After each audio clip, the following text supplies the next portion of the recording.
What's going on, guys? Today we are going to discuss DAX. Now, I know that is a big topic and it can get extremely complicated and layered quickly, but today I'd like to kind of take a step back and approach this in a manner that lays a good foundation for how we approach coding in DAX. Now, I'd like for this to be of value and beneficial to those who are beginners in DAX, as well as those who've been working in it for years, like myself. I think that it's good at times to take a step back and anticipate kind of what our code is going to produce based on the report context, etc. So this discussion is going to hopefully instill some of those key ideas to keep in mind as we build out our DAX formulas. I've got a presentation designed for today, and I've also got some simple examples I'm going to walk through to help describe and make sense of some of the ideas I'm presenting. Ultimately, my goal is to pack as much value in a somewhat succinct video today, and that you as a DAX coder or someone that works in Power BI or Excel can then glean some knowledge from it and be a more competent DAX coder going forward. So without wasting any more time, let's go ahead and get into it. All right, guys, this is the basic agenda for today. So we're going to touch on some basic definitions. For those beginners on the call, we'll see where you can navigate in the desktop app to access DAX functionality, and we'll also touch on the importance of syntax and formatting.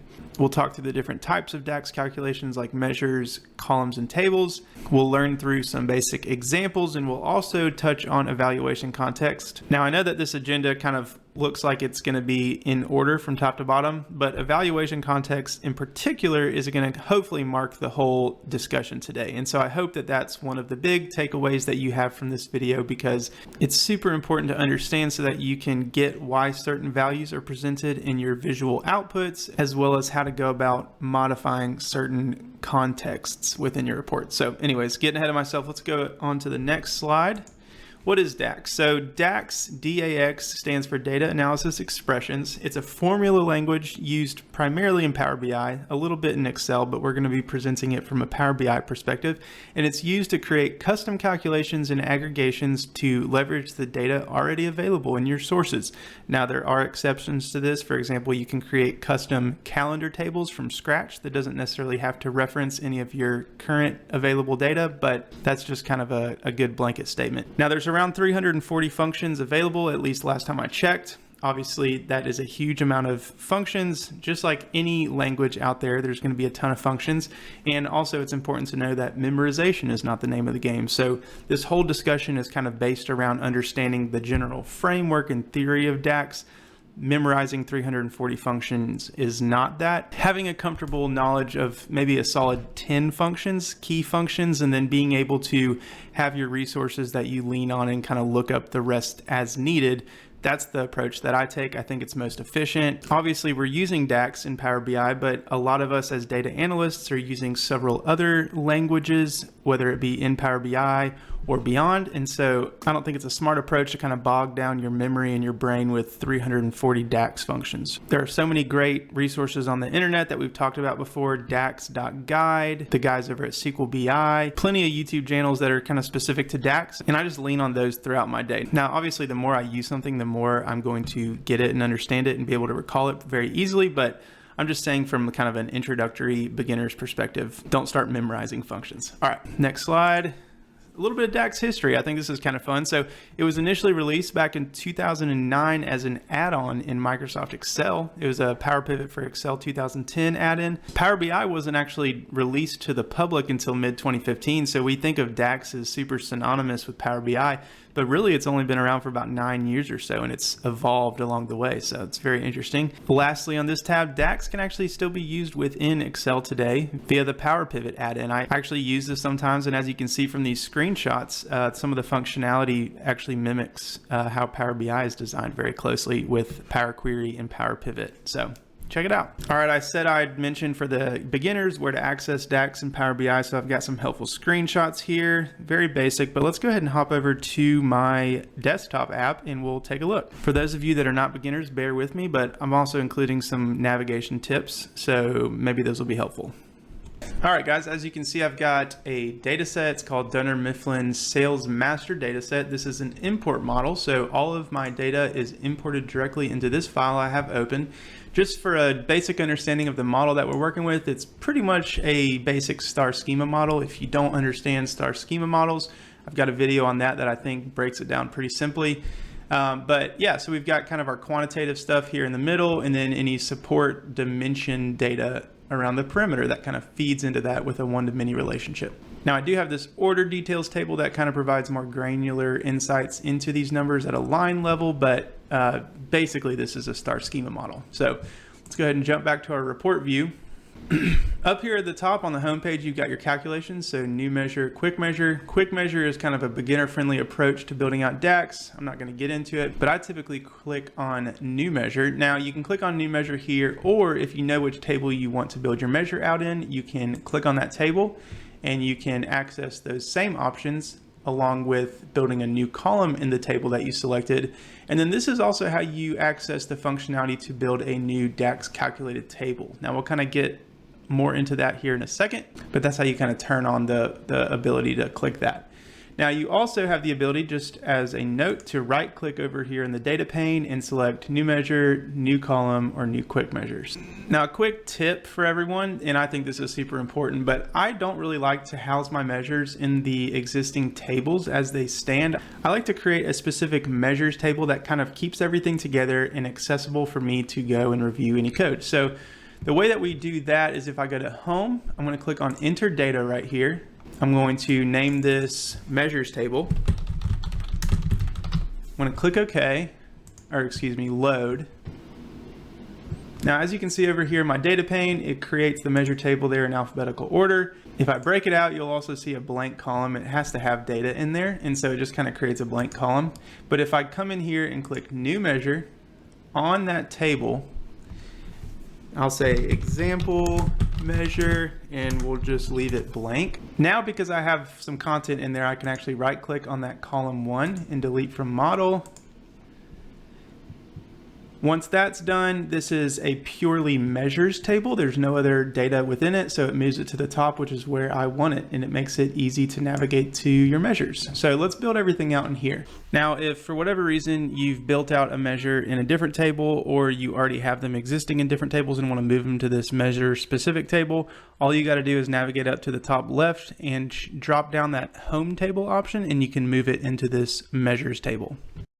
Now I've got this example measure in here, but let's go ahead and add some logic in here.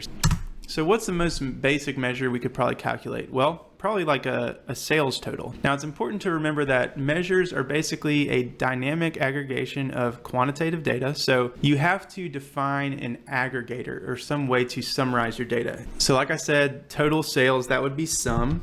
This is pretty consistent across all coding languages. So if I write sum, open parentheses, and then we look up our total sales dollars here, close parentheses, click enter. If I drag this into my canvas, now you'll see that it populates a value, and I'll change this to a table. So $594 million. Now it's important to note that because these measures are dynamic on-the-fly calculations, it has to have that aggregation or some defined way to summarize your data. If I were to just reference my total sales column and click enter, as you can see, it fails because it literally says over here that we must specify an aggregation such as min, max, count, or sum to get a single result. So I'm going to undo, which a quick shortcut is Control-Z to undo those changes I just made. I'm going to click enter. Let's also change the name to total sales measure. Now on the topic of aggregation, within this measure, we've explicitly defined sum as their aggregation. So this is what's called an explicit measure. If I were to go and find that field, the total sales, not the measure that we created, but this field right here, and I just drag it in, it actually returns the same result. And this is what's called an implicit measure. So if I come over to my visualization pane and click this little arrow drop down on the field itself, you'll see that it actually just assumes this sum aggregation. And anytime the summarization is set on a field, typically it defaults to sum, and that's how it pulls back when you drag it into your canvas. Now, it's a best practice whenever you're calculating numbers like this to actually use a explicit measure or a DAX measure. But I thought I'd point out that these quote unquote implicit measures that don't really leverage DAX at all do exist and are accessible to you in your reporting, especially for really basic sums or calculations like this. All right, so I know I ran through that pretty quick, but this is very simple, very straightforward. Something to point out though is, what does this number even really mean? I mean, obviously it's the total sales in the data set, but we don't know what time period is covered in the data set, what's all included. And so I think that's important to note. If we were to, for example, pull in a year from the ship date table, and year has an implicit summarization on there that shouldn't be on there.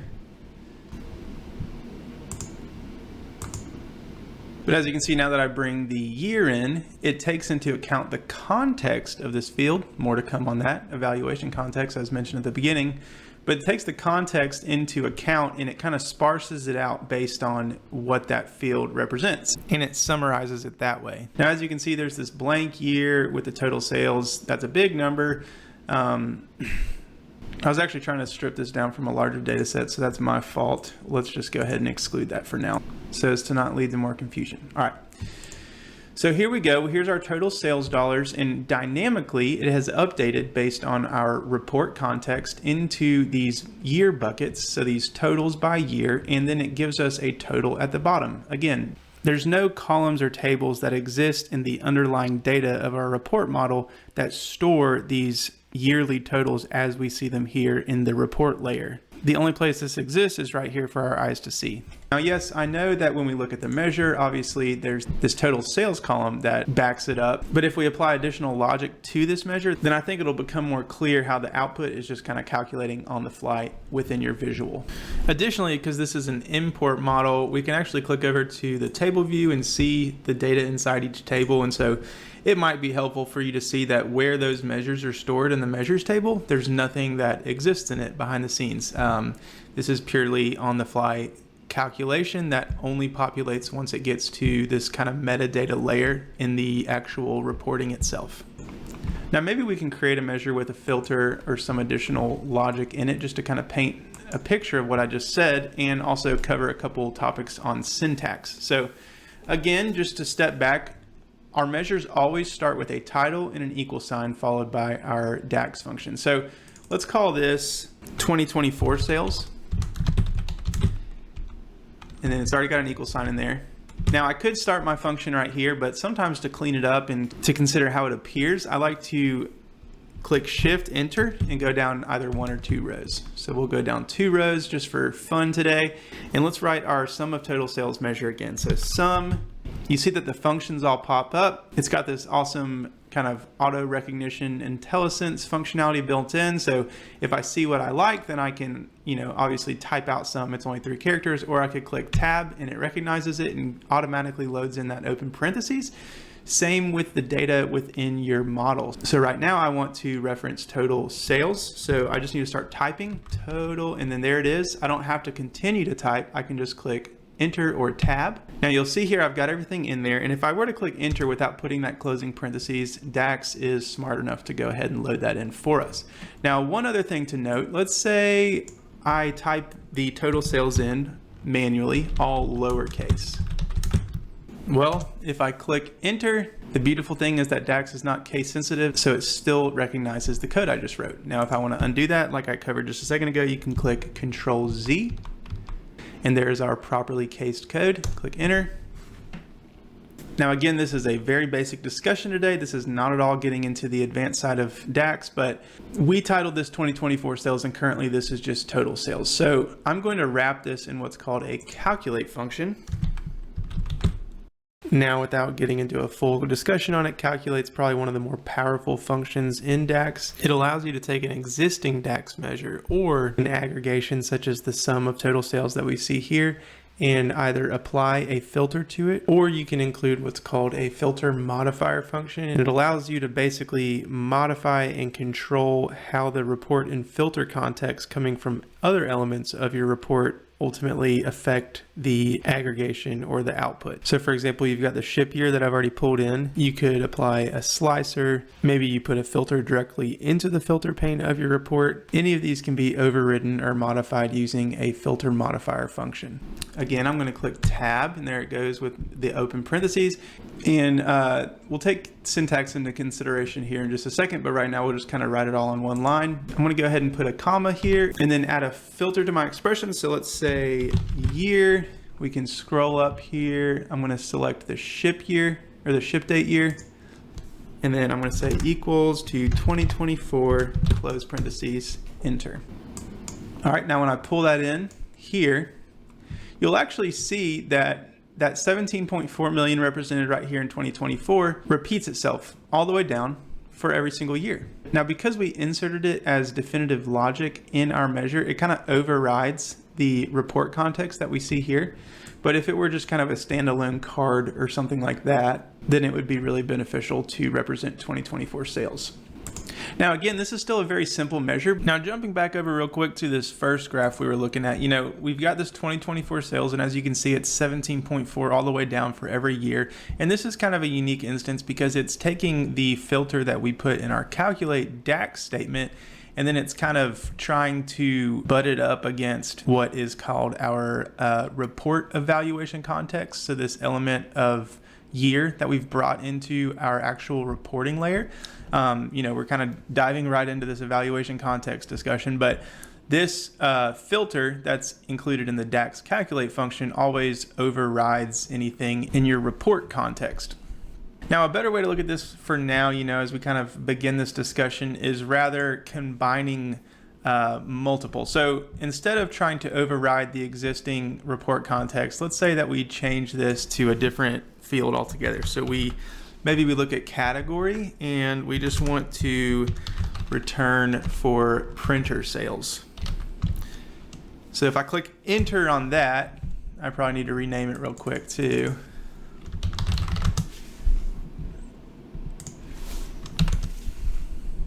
Now you can see that it's actually kind of a subset of each yearly total. So what's happening here is it's taking this filter within our calculate statement in DAX, and then it's basically finding the intersection of the report evaluation context, which is year, and then it's returning that total right here, 1.5, 1.5, 1.9, so on and so forth. Obviously, this makes sense when looking at it, and hopefully it's somewhat intuitive. But when you step back and start to think about kind of what's going on behind the scenes, understanding these different evaluation contexts that go into the ultimate calculation of your value that we see is always good to remind ourselves of that, especially as you start to approach more complex topics like working with matrix hierarchies and manipulating or overriding slicer selections. I don't even want to get into all that yet, but evaluation context is super great. Didn't really mean to get into it this early in this video, but we'll talk about it here in a little bit as well. All right, I'll revert this back to 2024 sales for now.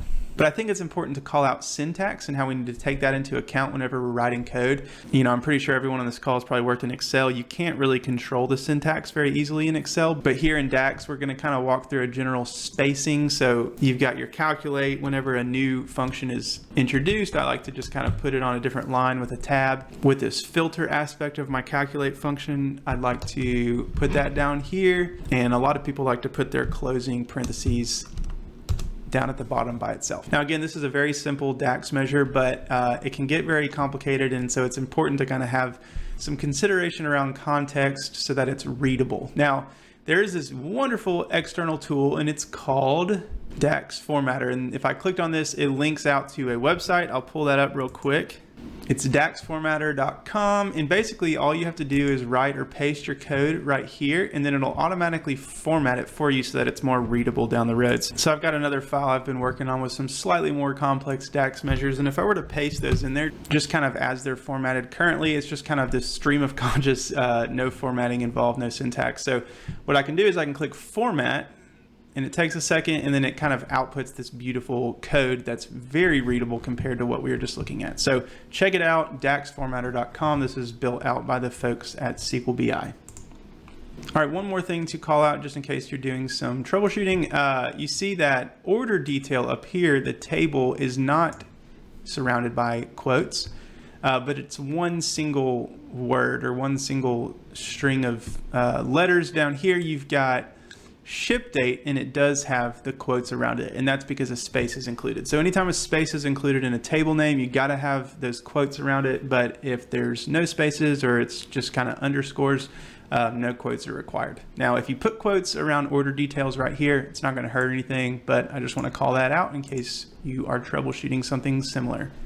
All right, guys, let's jump back to our slideshow here for just a minute and talk about the different types of DAX calculations that you can do. So there are measures, calculated columns, and then tables/queries. Now you'll see why I combine the tables and queries here in just a second, but let's start up at the top with measures. So measures are what we've already kind of been playing around with in Power BI Desktop today.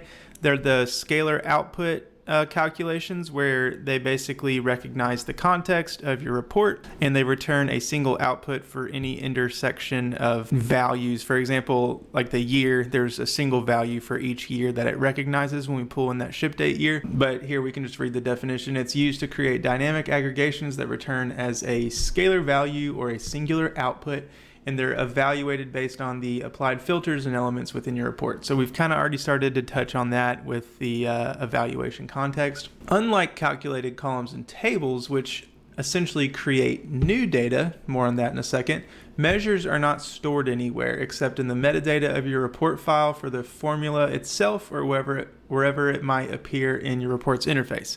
Not to beat a dead horse, I know we've talked about this, but I think it's super important because it's really important when considering the impact of how large your data model is, the rendering time of your report. I don't know, there's a lot that goes into it that you'll learn as you continue on your DAX journey, but that's a very important concept to consider, that it's very efficient from a storage perspective, I guess. Now, next we've got calculated columns. We'll look at these here in just a second, but these are usually used to assign categories or groupings or to create line level quantitative calculations.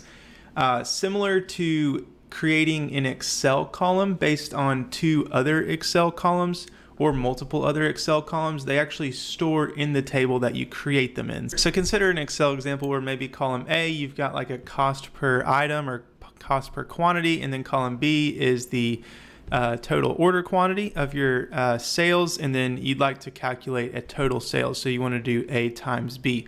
So if you actually create that element within your report and add a new column in column C or wherever it is, then that actually stores your data and takes up space in the overall file size. So it's just something to consider, especially when you start to work with millions, tens of millions, hundreds of millions of records. A lot of times calculated columns should be avoided, especially when doing these quantitative calculations, because they can be accomplished using a more streamlined measure approach. Last on this list, we've got that calculated columns are typically used when DAX results need to be used in a filter or slicer. So I already called out that they are used to assign categories or groupings, and that's kind of what I mean. Typically when we're applying a filter to your report, it's on some sort of descriptive element of your data, so some sort of category or group assignment. You can't really do that with a measure just because it doesn't store at the line level, and so it's hard to filter that way. But all that being said, it's always more efficient to try and push your calculations as far upstream as possible. So even at the source, if you're working in like a SQL database and creating some sort of view with the column calculation there, DAX calculated columns are there for you if you need them. They work pretty well in an import model. I don't recommend using calculated columns if you're connected to like a shared semantic model via a direct query connection. It really hammers on the performance and impacts your Power BI capacity. Again, for the beginners, this is like diving in super deep, but just a note, and we can get into that in another video.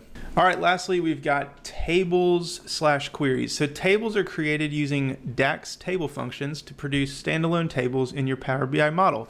As I mentioned at the beginning of this video, you can use data already present in your model to create like a subset of data or some sort of modified collection of your data based on, whatever needs might arise. Also, there's things like calendar table functions where you can create a calendar from scratch, and you don't necessarily have to reference the data in your model, but again, we're just scratching the surface today.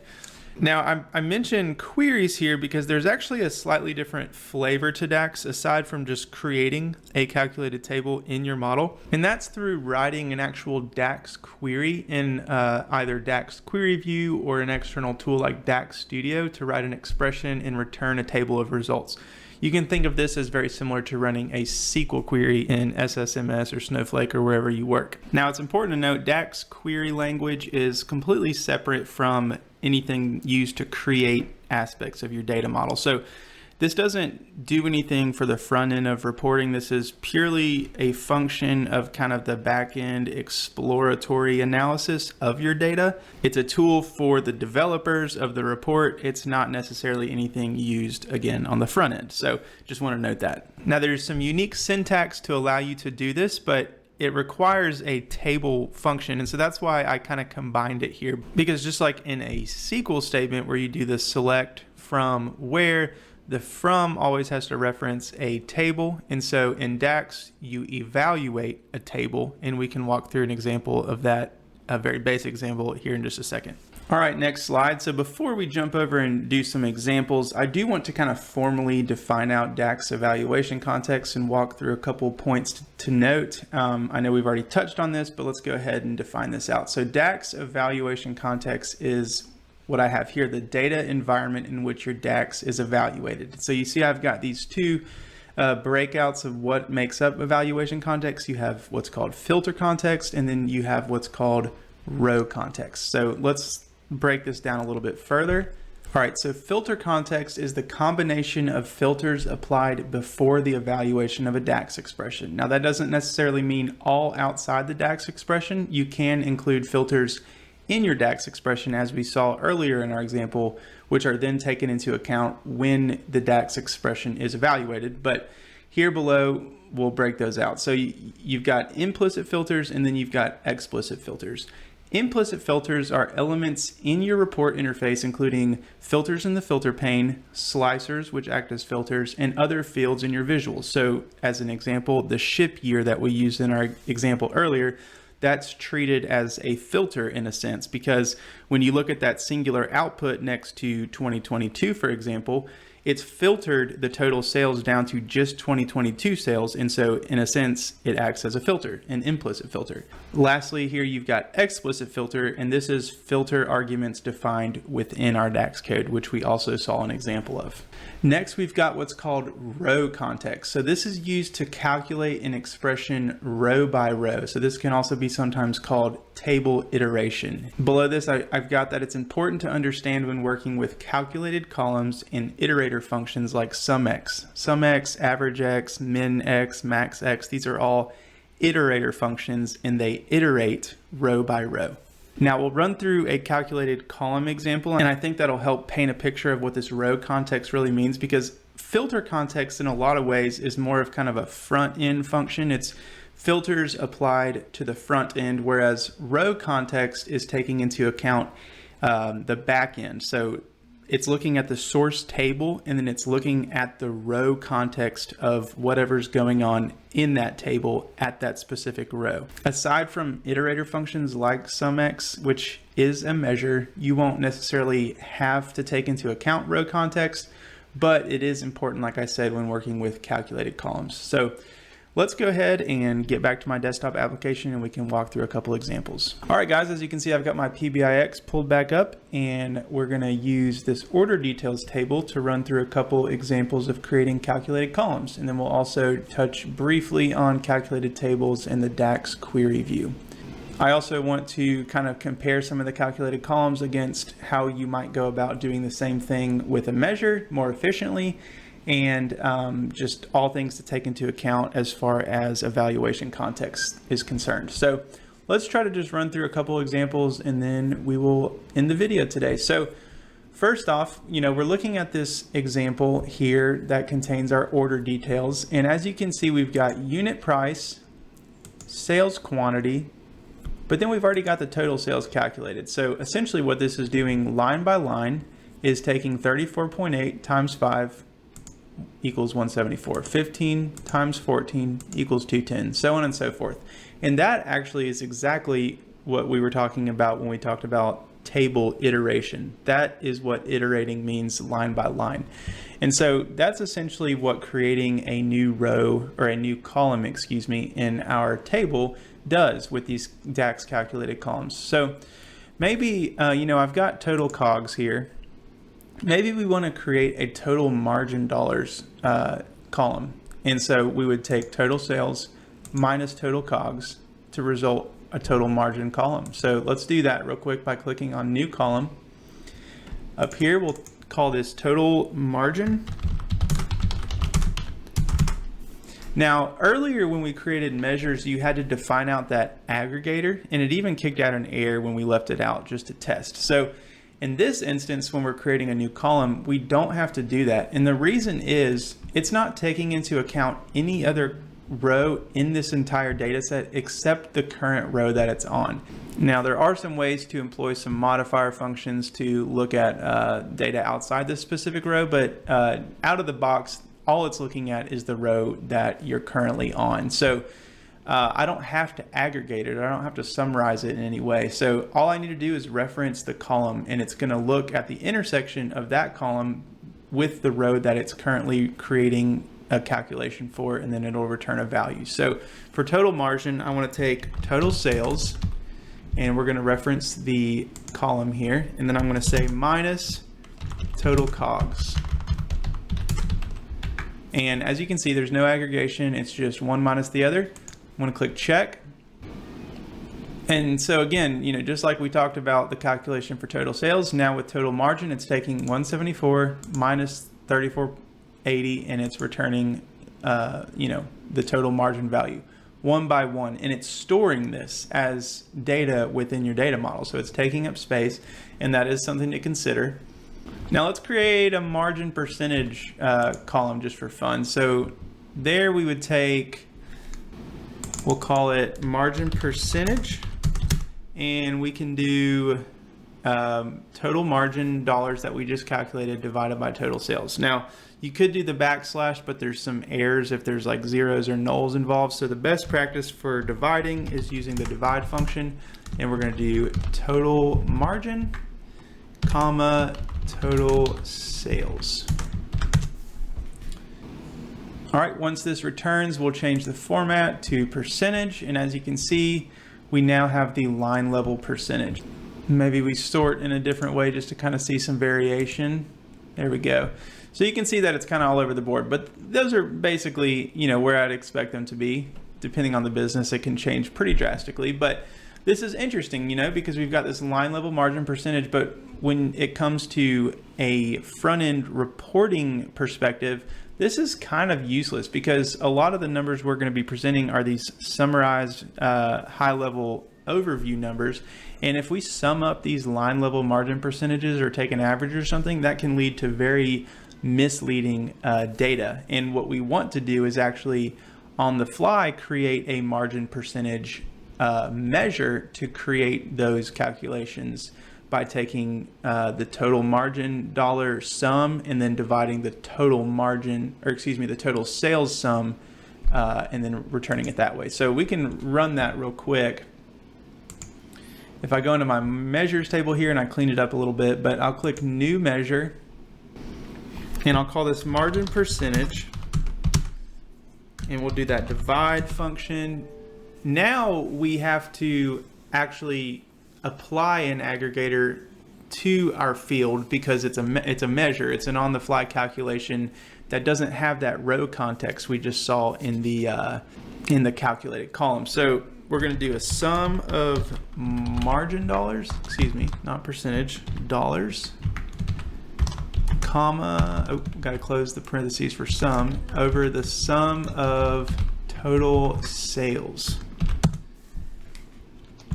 And just a quick note, I've already created a total sales measure. And so if I wanted to, I can create these aggregations again and again in my measures, but I like to, and I think it's a best practice, reference existing measures in your model. So it'll return the same value if I reference that total sales measure, and you'll see how it kind of notates it with those brackets. I'm going to click check. So now we don't have that redundancy. All right, so I'm going to pull this in and I'm going to format it as a percentage. And we'll look at it as a table. So we got 56.8% overall. So that's pretty high margin. If I were to take my margin column and just sum it up,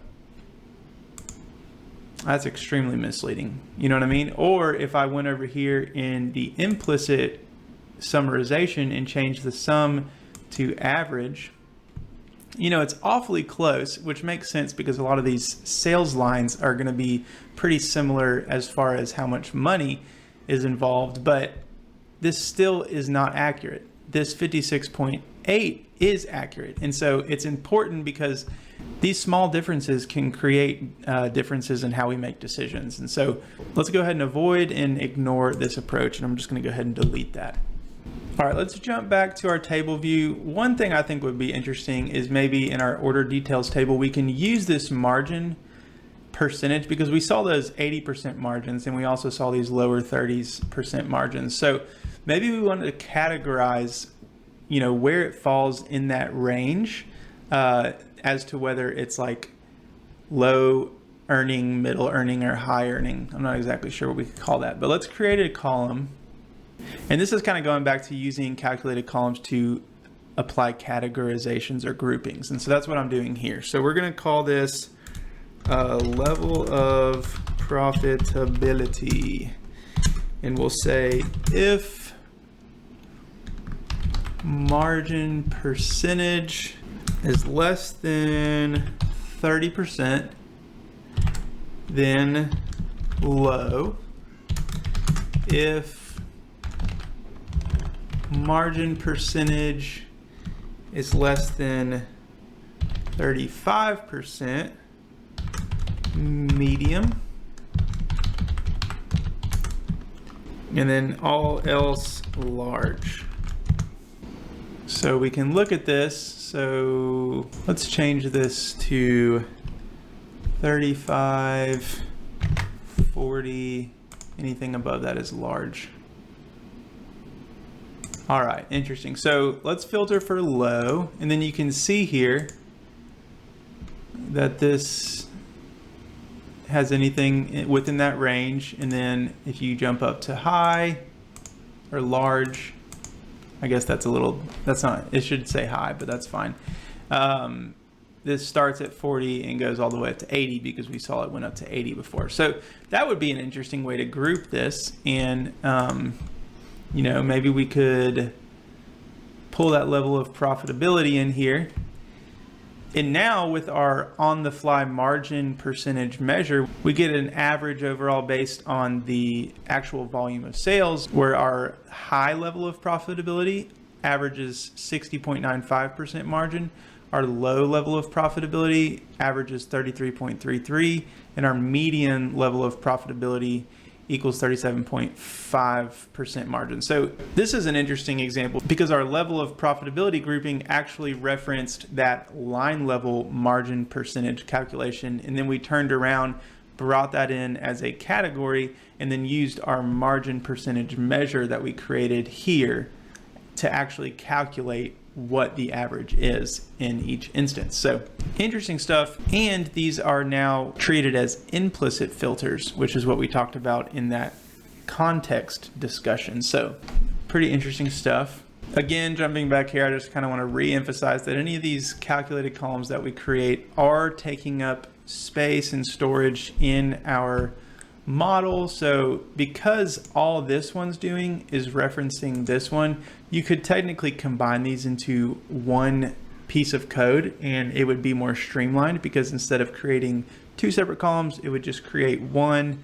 It would be more space efficient and it would just be more streamlined overall. So just a note there. Now the other piece that we talked about was calculated tables. I'm not going to do one of those today, at least within our model, but if you created one, you'd be able to bring it into your model and apply relationships as needed. What I do want to point out real quick is the DAX query view. Looks like I ran this already, but if you don't see this down here on your sidebar, that means that either you need to update your Power BI desktop application in the Microsoft Store, or you also need to possibly turn it on in the preview features. But again, this is similar to SQL in the sense that it allows us to tap into our relational database, which is our data model that we see here. And it allows us to write a query code using that kind of specific flavor of DAX. So it always starts with an evaluate statement, at least for running the code itself. And then it requires that you write a table function. And we're not going to get into the different types of table functions today, but this particular one that it leads as an example returns the top 100 results for the order details table, every field within that table. So as you can see, I'd already run it here below, and it returns 100 lines. If you right click on the table over here in the data pane and go next to quick queries, it gives you a couple other examples of things that it can run without you having to write code. This measures table would be kind of interesting because if I right click, I can do define all measures in this table. And as you can see, it lays out the code that makes up those measures, and then it returns the results down here below. And then you can manipulate that to explore and analyze the data as you need. Again, this is super useful, but also a bit more advanced, and so I'm not going to get into DAX query view, but I just wanted to point it out as somewhere that you can leverage the DAX language. If you go back to the report view and go over to external tools, there's also this tool available called DAX Studio. It's not native to Power BI desktop, but it is something that you can add here, and that's another place where you can use the DAX query language. I hope that this has been enlightening for some of you. If you have any questions, please feel free to leave a comment or reach out via email, and I hope to see you in the next video. Thanks.